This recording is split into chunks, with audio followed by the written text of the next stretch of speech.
Tere jälgijad, et minu käes on üks huvitav toode, siuke pisike nunnu pakend. Ega me teda väga palju nüüd kasutada pole jõudnud, aga ma üks päev avastasin, et tegelikult mul võib teda täitsa vaja minna, sellepärast, et just nimelt sellepärast, et ta nii väike on. Ma tulen natuke lähemale. Tegemist on siis ühe termosega sisuliselt, mille maht on siis 120 milliliitrit, hoiab nii kuuma kui külma. Ja tema võlu ongi selles, et ta on pisike.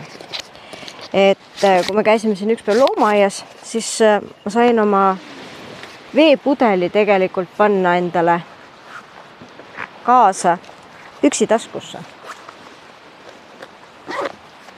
Ja ma ei pidanud teda eraldi kuidagi hoidma, mul ei olnud eraldi kotti vaja. Ja ta mahtus mul kenasti siia ära ja nüüd ma mõtlesin, et ma lähen jalutama ja jällegi, kuna ma ei ole eriliselt suur veejooja, aga kui mul on joogijänu, siis mul on seda vett kohe vaja, siis mõtlesin, et võtan selle veepudeli sinna jalutamisele kaasa.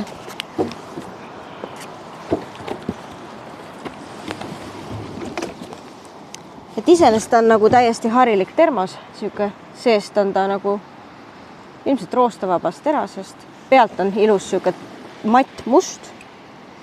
Siin on nii-öelda see klepski peal. Pole seda ära eemaldanud. Ei segada mind siin. Küll ta ühel hetkel ise lahkub.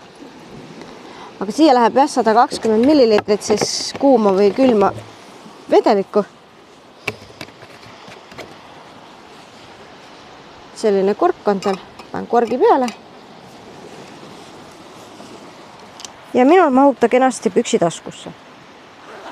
Ühegi teise termosega ma ei saa kahjuks nii öelda, et ma võtan endale termosega joogi kaasa, nii et ma panen ta taskusse. Aga sellega on see täiesti võimalik ja lisaks on ta täpselt sellise külmuse või kuumusega.